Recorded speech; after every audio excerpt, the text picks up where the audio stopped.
All right, now that we've started the recording, I want to officially welcome you and thank you for being here at our 2026 Movement Building Grant Application Workshop. My name is Kathleen Knight, my pronouns are she, Aya, and I'm the Capacity Building Manager with the Fund for Santa Barbara. I'm also joined this evening by my awesome colleagues, and I want to give them a moment to introduce themselves. So I'll pass it over to Tanya. Thanks. Last time I jumped in and it should have been Danielle first. And so this time I was anticipating Danielle, but I'm happy to jump in. Hi, everyone. Like Kathleen said, thank you all so much for being here.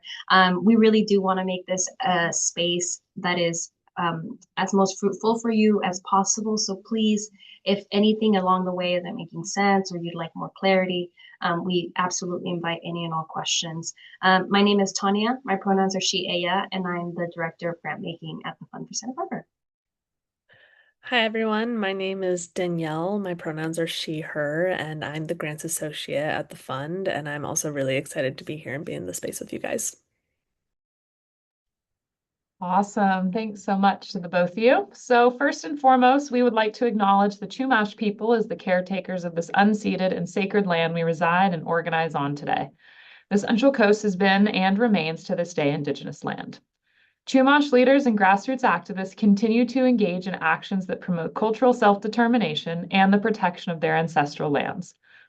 The Fund for Santa Barbara is committed to being active allies in solidarity with the Chumash people who continue to lead efforts in protecting this land.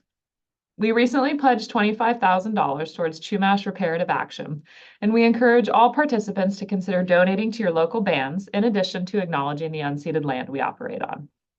Next slide. So, to give you a little bit of an overview of what we'll be covering today, we'll provide a brief overview of the fund and share a bit about our capacity building program. We'll go over our funding model and the folks that make the funding decisions. We'll provide an overview of our grant making programs and funding guidelines and priorities. We'll do an in-depth walkthrough of the grant application and cycle timeline, as well as review the new changes that have been made to the Movement Building Grant Program. And lastly, we'll have time for a more extensive question and answer at the end. By the end, we hope to help you determine whether or not the fund is a good match for your request. And please keep in mind that even if we're not a good match for your request, the fund may be able to support you through our capacity building program in other ways that we'll cover during the presentation. And just as a quick note, if you're here to learn about grant writing in general, this workshop will not cover that, but you can find resources on how to write a grant on our website or set up some one-on-one time with me. Awesome. So let's go ahead and get started. The Fund for Santa Barbara has been around for over 40 years, and our mission is to advance progressive change by strengthening movements for economic, environmental, political, racial, and social justice. Our founders were supporters and activists of different social justice movements who kept seeing a pattern of foundations not supporting their activist-led progressive work. They were unable to find a community-centered foundation that would support their work, so they decided to create it, and thus the fund was born. Next slide. The fund is community-driven in all senses. Unlike most foundations that have a large underwriter or endowment, we fundraise every dollar that we give out to the community. This keeps us in touch with the reality on the ground of what it's like for our partners to fundraise. To us, fundraising is organizing. We are unabashedly progressive, and we support projects with a strong social change component. And our funding decisions are activist and community-led. In our model, donors and staff defer funding decisions to community members. Next slide. Here at the Fund for Santa Barbara, we advance our mission through these 5 strategies. The first is grant making, and which is what we're best known for, and probably why you're here today. But we support organizations in a variety of other ways. We build capacity of progressive groups and organizations to help them be bold and effective. We nurture coalitions by being a hub for convening collaborative efforts and serving as a trusted table to convene people and groups for strategy, resource sharing, and inspiration. We influence philanthropy by advocating for more progressive approaches to philanthropy to support community organizing and movement building. And lastly, we engage in leadership development so that social justice movements and the progressive philanthropy sector look like the communities we serve: diverse, intergenerational, and values-driven. Next slide. Through our capacity building program, we provide support beyond funding to help build capacity of progressive organizations. We provide a variety of non-monetary resources to support community-based organizations. We offer a variety of free educational workshops centered around grassroots strategies and nonprofit best practices. Our upcoming series of workshops focuses on pre-election advocacy and engagement, and you can actually join us tomorrow at 11 a.m. To learn about record-keeping best practices and how you can enhance your advocacy potential. You can also keep an eye out for our upcoming events and opportunities by signing up for our newsletter and checking our website. We also offer free one-on-one consulting services for anything nonprofit related. You can reach out to me directly to schedule some time for your group. And we also partner with the Nonprofit Resource Network to share sector-wide resources. And lastly, we maintain a progressive community calendar of relevant events, which is a great place to post your workshops, fundraisers, and community meetings. Next slide. I'm now going to pass it over to Danielle to talk about grant making. Thanks, Kathleen. So, as previously mentioned, the fund has an activist-led participatory decision-making model that fully empowers the grant-making committee, or the GMC, to make the most effective use of the money we fundraise. The fund board and staff members don't have the authority to make funding decisions, which allows us to provide technical support to applicants without any conflicts. This structure aligns with our trust-based philanthropy approach, which we have practiced since our inception, long before mainstream philanthropy gave it a name. It focuses on centering relationships, transparency, and shared power in our grant making. You'll hear about several recent changes we've implemented to further align our work with these practices and principles, including streamlining and condensing our grant applications, eliminating traditional written reports in favor of listening sessions, and encouraging applicants to request general operating support whenever possible to allow for greater flexibility in the allocation of funding resources. The GMC represents the entire region from North County to South County and provides a range of expertise and firsthand knowledge on issues that affect our community. They are community activists who are on the ground doing the work and understand the of, by, and for approach to supporting historically marginalized community members. Before we dive deeper into the Movement Building Grant, I do want to provide a brief overview of all the grant-making programs available at the fund. So the first, and probably why you're here today, are our single and multi-year Movement Building Grant programs. The single-year Movement Building Grant is offered annually in the spring. It has a maximum request of up to $10,000. The funding term is 12 months, whereas the multi-year Movement Building Grant is offered annually alongside the Movement Building Grant program cycle. Its maximum request is up to $20,000 annually, and the funding term is 24 months or 2 years, distributed in 2 equal payments annually. In addition to these programs, we also have our Emerging Needs Grant program, which is currently available. It's offered year-round until the funds are exhausted, and the maximum request is up to $5,000 unless otherwise approved by staff. We have a funding term of 3 months for this program. We also have our Youth Making Change Grant program, which is offered annually in the fall with a maximum request of up to $3,000 for youth-led projects and a funding term of 6 months. And this provides support for youth-led projects where decisions are made by our Youth Making Change boards. So we encourage you to keep this grant opportunity in mind if your organization has a youth component with youth-led initiatives. We also have 2 field of interest funding programs, which are the Racial Equity Grant of the County of Santa Barbara, which is offered in collaboration with the county and is typically available in the fall. And the maximum request is up to $100,000, and this funding program is available to organizations or groups that are addressing racism through anti-racism systems change strategies. Organizations do have to already be doing the work, and new initiatives will not be considered. We also have the Mickey Flack Social Housing Fund, which is also currently available. And this is for organizations or groups advocating for and actively leading social housing justice campaigns in Santa Barbara County. We're looking for organizations leading co-op housing, grassroots organizing for progressive housing policies, tenant advocacy, and other innovative housing initiatives are all encouraged to apply. This program is offered year-round until funds are exhausted, and the maximum request is up to $5,000 with a funding term of 12 months. Information regarding our funding programs is available on our website and shared through our email list, and I encourage you to register using the link that I previously shared in the chat. To be eligible for our funding programs, all applicants must meet our funding guidelines and priorities, which have a reoccurring theme of advancing progressive systemic social change. Before we get into those, Kathleen is going to talk about how the fund defines systemic social change.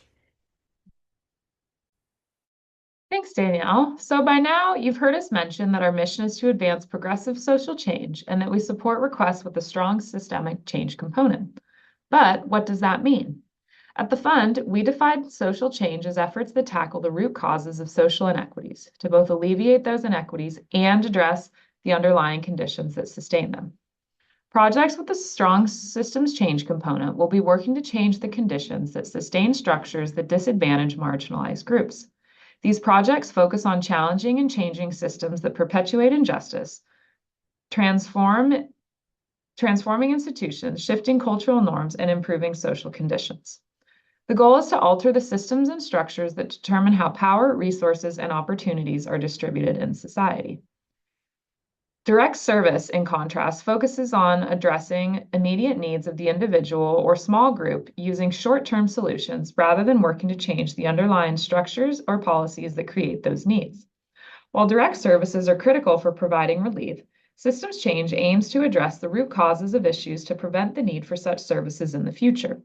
Social change is driven by collective action, public mobilization, grassroots movements, legislative reforms, and shift in societal values, beliefs, and behaviors. Systemic change involves long-term strategies that target and transform the underlying institutions, systems, and policies by creating conditions that prevent the recurrence of the injustice. Now that we understand how the fund defines social change, let's go over the funding guidelines. These funding guidelines must be met by all applicants in order to apply for funding. All of our funding programs adhere to these criteria. Your request should align with at least one, and strong requests will align with multiple. These tie back to our mission to support systemic social change efforts that addresses the root cause of social inequities. We invite proposals that actively support anti-discrimination of all types. This list is not exhaustive, and we invite applicants that actively support the elimination of all forms of discrimination. Social justice issues are not monolithic, and we encourage proposals that are intersectional and inclusive. We invite proposals that actively support marginalized communities to engage in actions that seek to counter social injustice. An example of this would be providing trainings and resources to empower marginalized communities to organize protests, advocate for policy changes, and raise awareness to affect change on issues that directly affect them. We encourage proposals that actively work to improve the rights of marginalized workers and their families, and encourage proposals that promote the cultural life of underserved communities and support the activities of cultural workers. Examples include MLK celebrations across the county, which help preserve and promote heritage. We encourage proposals that promote self-determination and leadership development in low-income and disenfranchised communities, and proposals that promote global peace and organize just policies. Examples include campaigning for fair trade policies and organizing peace-building initiatives. We invite proposals that work on building coalitions to improve environmental justice and address climate change, especially organizing a constituency usually without access to decision makers. We are committed to removing barriers and providing support to grassroots groups working together so that communities most affected and typically excluded from decision-making have a voice in shaping policies. We also invite proposals that engage in collaborative action and coalition building to strengthen movement ecosystems. We believe that a key component of real change is building a movement. Pooling resources, sharing strategies, and organizing joint campaigns strengthens the collective impact and fosters a unified movement. We strongly support coalition building and cross-movement solidarity. We invite proposals that work against community violence and support restorative justice initiatives. And finally, we invite proposals that operate in a democratic manner, responsive to and directed by the constituency being served. To us, this means that those directly impacted by injustices are actively involved in strategy and decision-making, ensuring their needs, voices, and priorities guide the direction of the work. Next, Danielle will go over the funding priorities. Thanks, Kathleen. So our grant making committee, or the GMC, uses the funding priorities to guide their proposal review and base their funding assessment. First, they look at adherence to the funding guidelines. They want to know, does this project have the potential to advance movements for social, economic, political, racial, or environmental change? They'll prioritize projects with elements of community organizing, lobbying, direct action, base building, coalition building, and legal strategy. They want to know, does this project address the root causes of the issue? They'll look at access to funding and prioritize grassroots organizing groups that use strategies that are typically overlooked by mainstream philanthropy, like legal strategies, lobbying, and direct action, primarily focusing on systems change work. They take into consideration whether the nature of the project is so new or controversial that its chances of receiving funding elsewhere are limited. They'll also consider critical timing and need, assessing whether the organization has the necessary resources, skills, and connections to achieve its social change objectives. They'll consider the impact of funds, assessing the clarity, alignment, and effectiveness of the project's budget in relation to its social change objectives and overall sustainability. And finally, they'll consider regional equity, focusing on the fair distribution of resources with consideration of regional disparities. All right, so now we've talked about what we do fund, let's go over what we don't fund. We don't fund political campaigns that support a candidate or political party. However, we do fund C3s and C4s lobbying or advocating for bipartisan ballot measures. We don't fund private interests, direct labor organizing, projects providing direct service without a social change component, direct support to individuals. Again, our motto is change, not charity. We don't fund building improvements, capital ventures like vehicles, office equipment like machines or computers, and projects located outside of Santa Barbara County. In addition to meeting our funding guidelines and priorities, requests must also meet our eligibility criteria. So these are the minimum qualifications that all applicants must meet to be eligible for funding from any of our programs. First, as we've just covered, applicants must meet the funding guidelines and priorities. They must also have a tax ID if applying as a tax-exempt organization or as a fiscally sponsored organization. If you're applying as an unincorporated group, applicants will need an employer identification number or an EIN. Applicants must have an organizational bank account or use a fiscal sponsors. And finally, the budget and planned activities must fall within the funding term of your request. We do not fund things retroactively. Something that's new this cycle is pre-application screening is required by Friday, March 6th. Groups and organizations interested in applying should contact grants at fundforsantabarbara.org for a preliminary screening conversation. During the conversation, staff will assess alignment with the fund's mission, program guidelines, and funding opportunities and determine eligibility. Groups seeking to apply for the multi-year grant must meet the minimum eligibility criteria and also have a significant funding history of 3 cycles or more in recent history. If you wish to apply for a movement building grant, please email us to see if you're eligible. And now I'll pass it back to Kathleen. Thanks, Danielle. So let's dive into the movement building grant programs. We'll start by giving you an overview of our cycle process and timeline. We open the request for proposals on February 13th. Applicants who are interested in applying need to reach out to grant staff through the email we dropped in the chat for a preliminary screening conversation by Friday, March 6th. The request for proposals closes on March 13th at 11:59 p.m. I strongly encourage you to submit well before the deadline.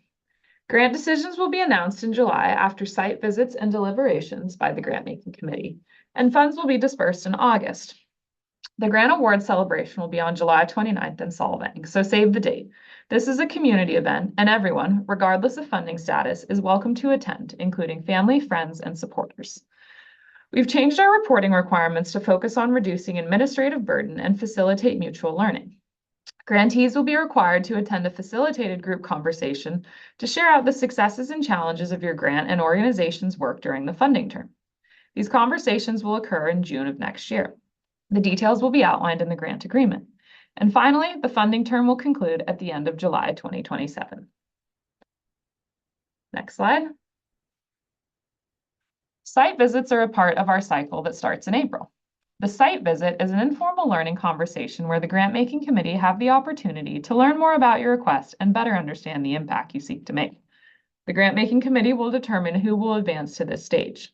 And if your project is selected for a visit, a grant-making committee member will contact the person you indicate in your application to set up a time to meet. Each site visit interview team will consist of 2 grant-making committee members, 1 fund staff member, and up to 3 to 4 members from your organization, chosen at your discretion. The term site visit can be misleading. There's no requirement to have a physical location. All that's needed is a quiet space where you can engage in a conversation with the grant-making committee. Site visits can be in person at a location of your choice or virtually via Zoom. Next, Tanya is going to walk you through the grant portal and the actual grant application process. Thanks, Kathleen. So we have made it to the application overview part and the portal. And so before we dive into the application, I wanted to talk a little bit about some of the things that you may notice with our grants portal. So first and foremost, our grants portal is through Submittable, and we do have an entirely electronic grant process. Just note that the grant platform is not supported by Internet Explorer. Any other browser will do. And then to submit a grant application, you will need to create a free Submittable account. We encourage you to use the email address that is linked to the organization that you're submitting the request for.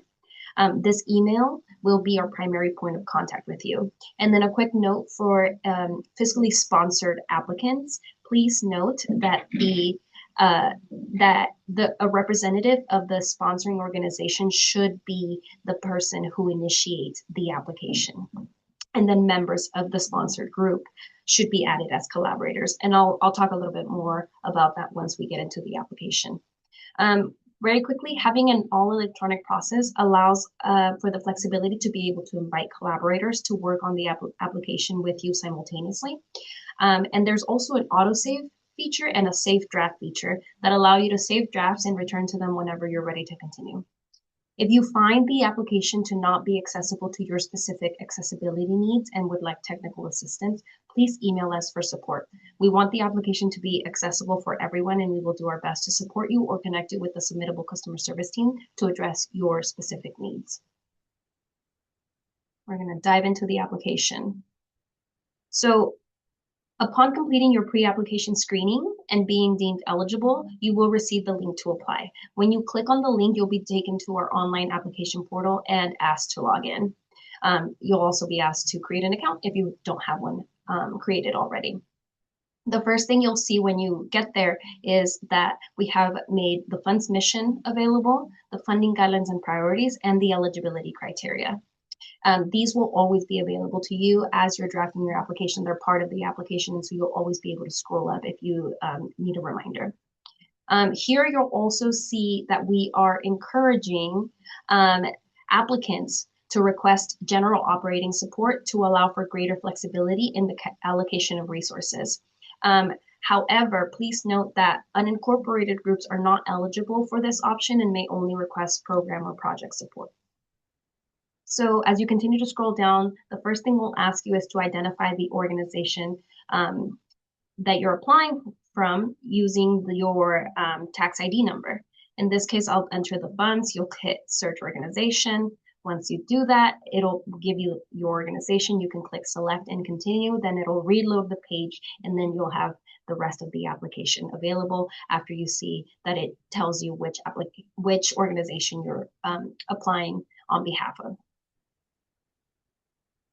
Then you'll see the form name, the funding term, and you'll also see the link to learn more about this opportunity. It's an FAQ as well as an application checklist link, which is a tool to assist you in gathering all the necessary materials to submit your application. And on the top right here, you'll see a little person with the Manage Collaborators link.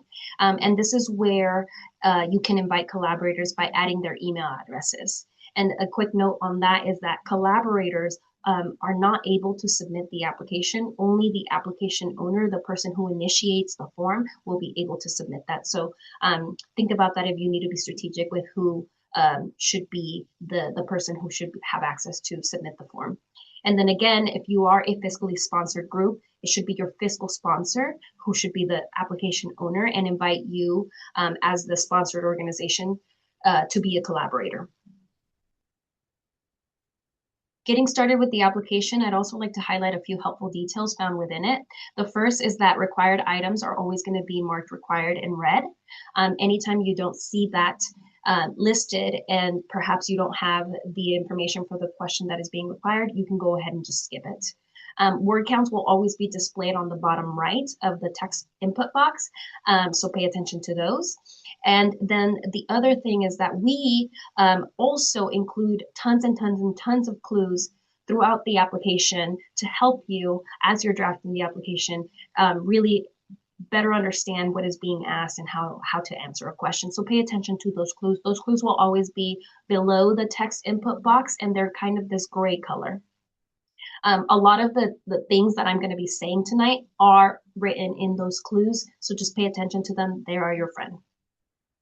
The first section asks you to include a executive summary that will be used to introduce reviewers to your proposal. I want to note here that you do not have to answer questions in order. And in fact, this clue encourages you to complete this as the last step of your proposal draft once you have everything else completed, as this is simply a summary for it. The other thing I'll note here is to be sure to only answer the 4 prompts that are being asked. And in this case, they're being asked to be answered in paragraph form, not in numbered form or list form. And all of that, again, is written in here. And then it's also third-person narrative form that includes the following. As we continue going through the application, I want to make sure that you all are getting what you need from tonight's session. So please, if I say something or you see something that you have additional questions on, do not hesitate to either drop your question in the chat or come off mute and chime in. We really want you to get the most out of tonight's session. The next section that will be asked in the application is the primary contact information. This information should match the form owner's contact information, and it should be referring to the person who initiated the application. So if you are a fiscally sponsored group, then this person would be a representative of your fiscal sponsor. We'll also ask for the fiscally sponsored group's contact information separately, and I'll show you where that will be in a moment. This individual will serve as our primary contact, and for those of you who may be a fiscally sponsored project, we will also be able to include you as a collaborator in any of those communications that may be going out. So don't worry about losing any type of affinity to receiving communications from us. But all that to say that this information is important, and so we want the email that is used to be one that is regularly checked, so that no important information is missed. Then we'll ask you for your organization information. We'll ask you to enter the legal name of your organization or group as it appears in the IRS exempt organization list. And if you're applying as a fiscally sponsored group, enter the name of your group, not your fiscal sponsor. That is written here as well in that clue, because I know those can be confusing. When do we put our fiscal sponsor's information? When do we put our own information? And so we do make that clear with the clues, but also feel free to reach out if you have questions. And so we'll also ask you to give your request or project a name. And this can be any name. Specifically, if you're requesting for a specific program or project, then give us the name of that program or project, or something as simple as general operating support for your organization or whatever you want to call it. And then we'll ask you if your organization or group is tax exempt. If you are a tax exempt organization, you can say yes, and then follow the prompts. If you answer no, then we'll ask you if you are applying as a fiscally sponsored group. If the answer is yes, you can say yes, and then give us the information of the fiscal sponsor. Now, if you're not applying as a tax-exempt organization, nor as a fiscally sponsored group, then you'll have the option to apply as an unincorporated group. And you'll see that option becomes available when you make those selections. For the sake of tonight, I'll go through it as if I'm applying with the fiscal sponsor. So you'll see the next thing would be to add the name of the fiscal sponsor. And here is the actual name of the organization that is acting as the fiscal sponsor, not the group that is being fiscally sponsored, which we already collected the information for up here. The tax ID or EIN field will automatically populate with the number you entered when you first initiated the application. Again, if you are a fiscally sponsored group, that EIN or the tax ID number should be your fiscal sponsors. In this case, what you're seeing is the Fund for Santa Barbara's tax ID number. We'll ask you for your organization bank account. And if for those of you who are applying as fiscally sponsored groups, it would be your fiscal sponsors bank account name. And this is like the account name that the account is under. It's not like the bank name. If you're applying as an unincorporated group and don't yet have an organizational bank account, put your group name that you received your EIN under. Your employer identification number, that will already have happened. And so there's some tracking within the IRS system. And so when you go to the bank to open your bank account, it should match what is listed in your EIN. So you can just give us the name of that here.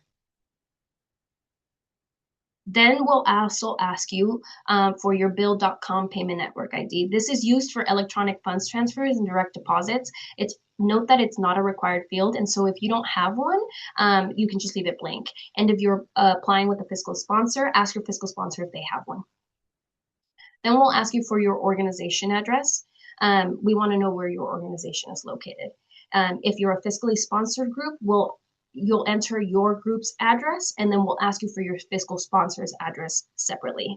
And if your organization does not receive correspondence at this address, we'll ask you whether that is yes or no. If you say no, then we'll ask you for your organization's mailing address. We know a lot of organizations use PO boxes and things of the like, and so we have that option available so that we have collected the correct information to be able to contact you and issue grant payments. We'll also ask you for your organization phone number.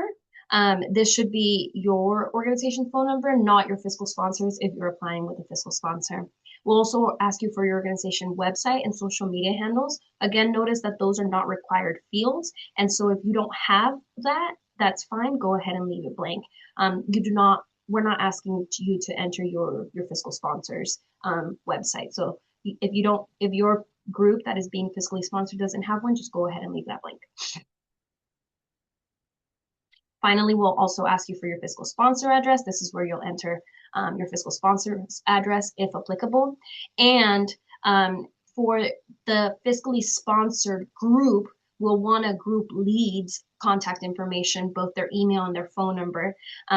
Previously, we collected the fiscal sponsor's information. Now we're collecting the fiscally sponsored group contact. Moving further down, you'll enter the request information section. This is where we'll ask you to note more details about your request. You'll see some reminders about what we do not fund here made available to you. And again, we are encouraging all eligible applicants to request general operating support if it aligns with your request. And unfortunately, unincorporated groups are not eligible for that option and would have to request program or project support. All of that is written in for you. We'll ask you to specify the amount you're requesting. For the movement building grant, it's up to $10,000, and for the multi-year movement building grant, it's up to $40,000. If you are requesting project support, we'll also ask you to specify the total budget of the project. So it'll be the amount you're requesting, the total budget of your specific project, and then we'll also ask for your organization's annual operating budget. If you're requesting just a general operating support, we won't ask you for the budget of your project, as that won't be applicable. And if you are a fiscally sponsored group, this is the group's operating budget, not your fiscal sponsor. So where you see organization's annual operating budget. This will be for the fiscally sponsored group. It's not going to be requesting the information for the fiscal sponsors annual operating budget. And then we'll ask you for your fiscal year start, as well as if you've been funded before, and if you have, we'll ask you to give us the date of the last grant. For issue areas specific to your request, we'll ask you to pick the top 5 issue areas that your request is supporting or seeks to address. You can select from the list that is provided if you see your specific issue areas listed. Otherwise, you can click on Other down here in the corner, and then the Other Issue Areas box will pop up, and you're welcome to tell us what issue areas you'll be addressing. Use commas to separate. Strategies and constituency are going to be kind of the same jazz, and we'll ask you to select the top 5 strategies that this request is employing, as well as the top 5 constituency groups that this request is supporting. And then a quick note between strategies and issue areas. Issue areas are the issues that you are seeking to address. Strategies refer to the overall approaches that you will use to carry out the proposed work. And again, we have a list here. It's not exhaustive. If your specific strategies are not listed, go ahead and click Other and then do the same thing, list them and use commas to separate. Now, for geography, specific to your request, refers to the specific location where the work associated with this request will take place. And a quick note here is that this should be realistic, not aspirational. Please do not select countywide if your work does not serve the entire county and is mainly focused in one region or one area. The grant making committee members, again, are representative of the entire county and will be able to flag that if for whatever reason they see a discrepancy there. And so don't give them that opportunity. New this cycle is, instead of having a narrative portion that has a question and answer, we've turned it into what is a LOI that we're asking you to draft that addresses 5 questions. The first question is to tell us about the mission of your organization, history, purpose, and the community you serve. And then we'll ask you to share a little bit about your mission, your organization's mission alignment with the Fund for Santa Barbara's mission alignment. We tell you what we support here in bold, and so we'll ask you to describe how your organization's work aligns with our mission and our priorities, and how it contributes to social change or movement building. In that letter of intent, we'll also ask you to describe your request history, purpose, and objectives. Tell us what the request is supporting, and if you are a reapplicant, someone that's been previously funded, also be sure to tell us how continued support would build on your existing grassroots work. The other question that we'll ask you to tell us about is how you work in relationship with others. And specifically here, we also want to know how your community members help guide your decisions and priorities. Remember, that's one of our funding guidelines is constituency-led work. And so the grant making committee will be looking to see how your constituency is involved in the decision-making process of your group or organization. And finally, excuse me, we'll ask you to share anything else that you would like us to know, and specifically that would be most helpful for the grant making committee to better understand your request. I encourage you to share anything that we didn't ask that you feel is important. I want to emphasize a couple things. So the letter of intent, the word limit is 1,000 words, and that may seem like a little bit, but it's very much intentional. We are really asking folks to be focused on talking about your overall organizational mission, provide examples of the work that speak to how you advance your mission, but we're not asking you to be explicit in the details and get into the nitty-gritty of the work. What we'll do is once the site visit stage comes around, that's where the grant making committee members will be able to learn from you in your own words about the specifics of your work. So we're not asking you to detail your projects, think really high level overview, and again, don't get caught up in the details. We're really looking at how the proposal aligns with your mission, your organization's mission, and how that aligns with the fund's mission to advance progressive social change movements. So you'll want to tie your organization's work to systemic social change and emphasize the role that your organization is playing in progressive movement building. And if your request is specifically for program or project support, just do the same, focusing on that specific program or project. Help us understand how it is advancing systemic social change. Moving further along, we've reached the financial information section. For this section, we do not require a specific format and encourage you to upload a budget you already have or have prepared for another funder, if that's easier. If it's needed, you may use the downloadable fillable template that is provided. That also comes with a filled out sample of how you can utilize this template. You'll be able to download it by clicking that button here that I have highlighted. It's an Excel spreadsheet. You can fill it up, fill it in, and then go ahead and upload it into the section that is being asked. And for organizational support requests, we'll ask you for your organization's operating budget for the current fiscal year. And for program or project specific support requests, we'll ask you to upload a budget summary that would help the grant making committee better understand your project budget. Then we'll also ask you for your budget priorities. We're asking you to identify the key areas or expenses in your budget that are most critical. Add these in order of priority, with the highest priority item being at the top. These should come directly from your budget and be reflected in whatever upload you provide.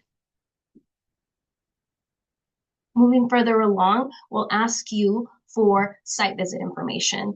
We'll ask you if the submitter should be the primary contact for site visits. If the answer is yes, you can select yes and move on. If the answer is no, perhaps it's a fiscally sponsored project and the fiscal sponsor is not the person who we should contact for a site visit, you can select no, and then give us the information of the contact that we should be reaching out to should the proposal be invited to a site visit. Then we'll also ask you for the best days and times for a site visit. We have provided a checklist here to make it easier. And all I'll say here is, as you know, our grant making committee members are all volunteers. And so we ask that if you are able to be flexible and provide a few evening or additional daytime weekend hours, that you do so if you're able to. That just allows the grant making committee members, who are all volunteers, to be able to accommodate as much as possible. And then a note here about site visits is that these really are conversations that are an opportunity to connect with the grant making committee members to help them better understand your work and request. Site visit is a little bit misleading. You heard us say earlier, you don't actually have to have an actual site. We just need a space where we can converse. And whether that's in person or virtually, it makes no difference, as long as everyone who needs to be there is able to be accommodated. The second to last section of the application is the additional information section. This will differ depending on whether you are a tax-exempt group, a fiscally sponsored group, or an unincorporated group. Use the application checklist that is linked at the beginning of the application to figure out what information you'll need and have ample time to gather everything that is required. All applicants will have to provide a list of their board of directors, or for tax-exempt organizations, or governing body.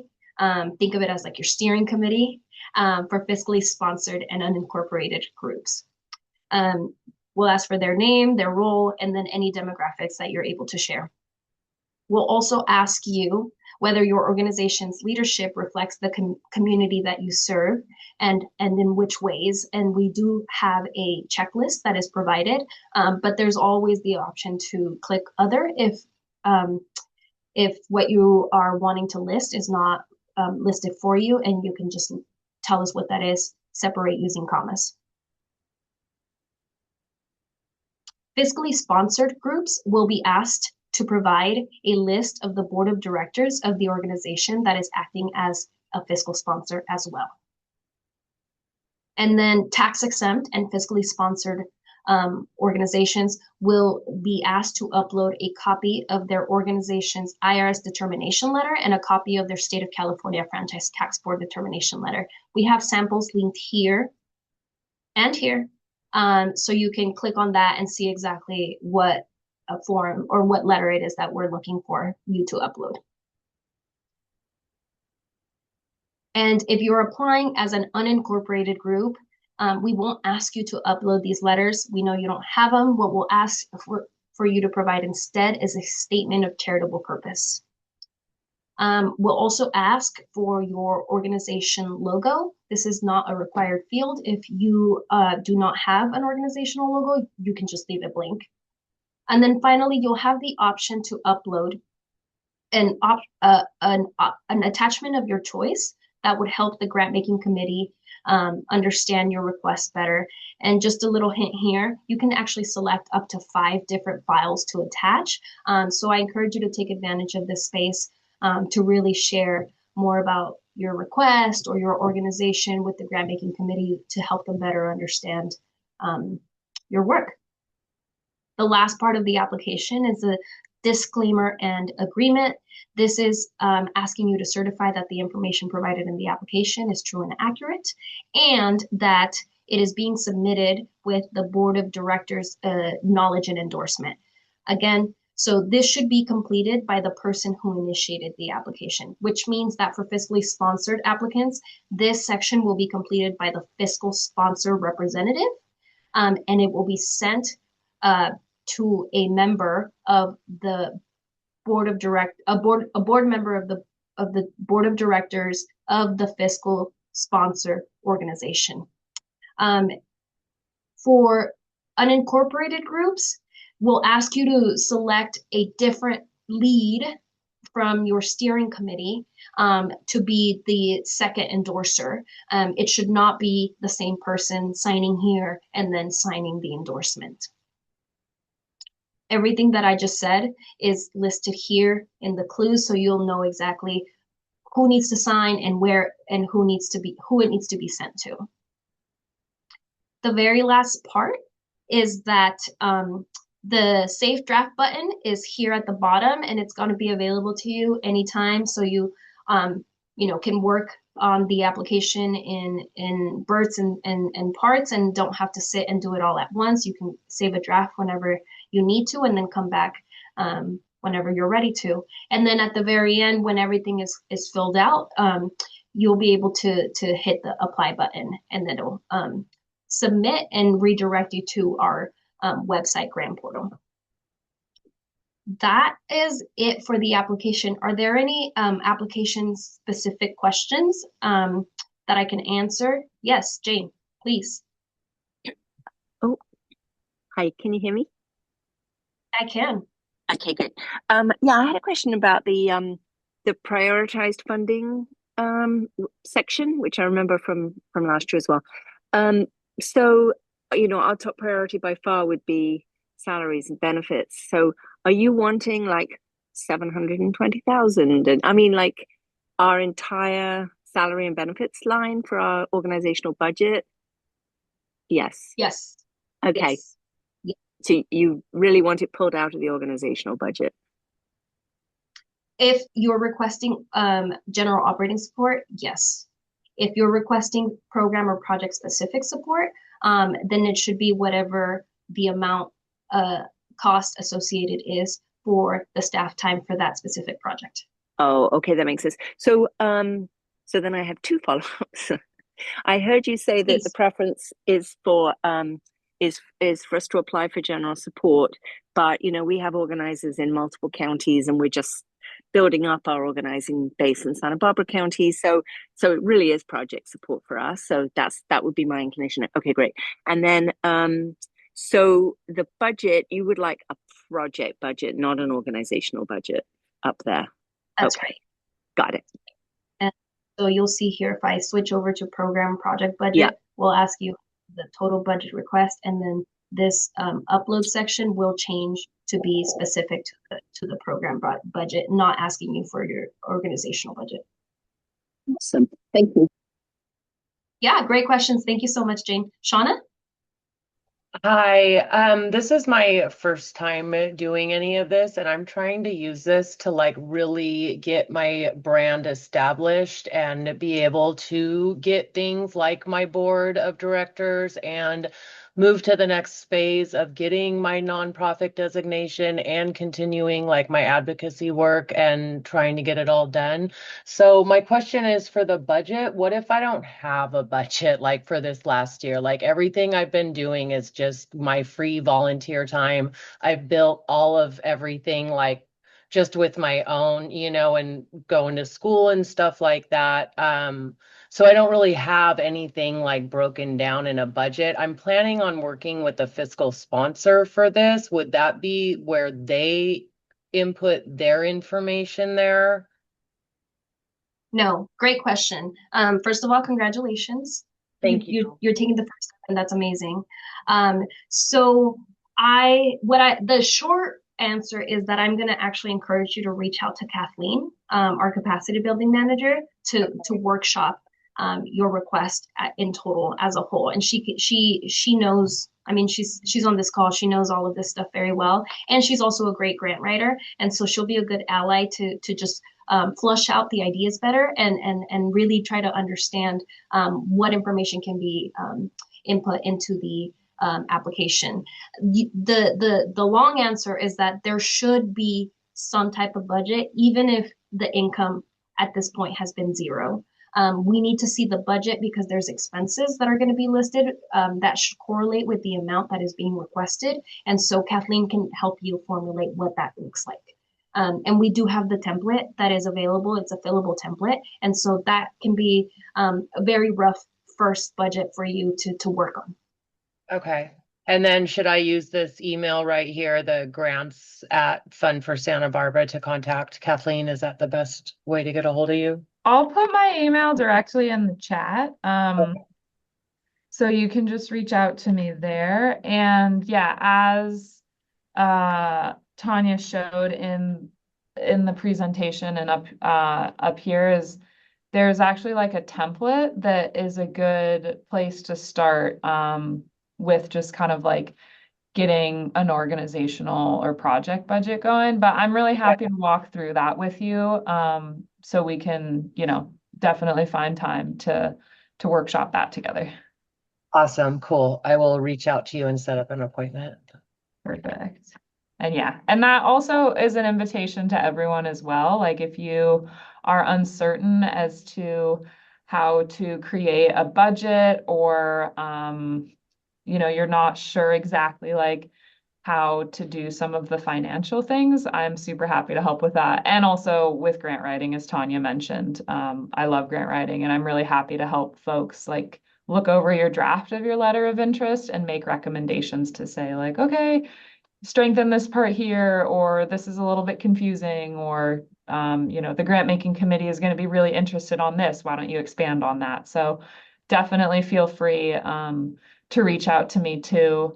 And we don't even need to set up a time to do that. Like feel free to reach out to me and send me your letter of interest, and I'm happy to make some comments on it just to help you all be more clear in what you're writing and more successful at hopefully getting a grant. Thank you. Yeah. Thank you, Shauna. Great questions. That in essence concludes our presentation. But again, I want to encourage you all to contact us with questions. Kathleen is in addition to Kathleen at Fund for Santa Barbara, on the left-hand side, CV at Fund for Santa Barbara, that's also going to go straight to Kathleen. And that's her direct line. Again, that's for grant writing and technical assistance, capacity building type of support. Any and all questions with grant writing, she will be able to support you with. And on our end, on the right side of your screen is for grant programs, eligibility, and cycle information, as well as to get the process going to schedule your pre-application screening meeting.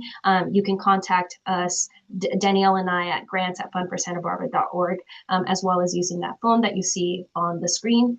And then just a reminder on that is that the deadline to request a pre-application screening meeting is March 6th, so don't delay. I'm going to go ahead and say thank you all so much for being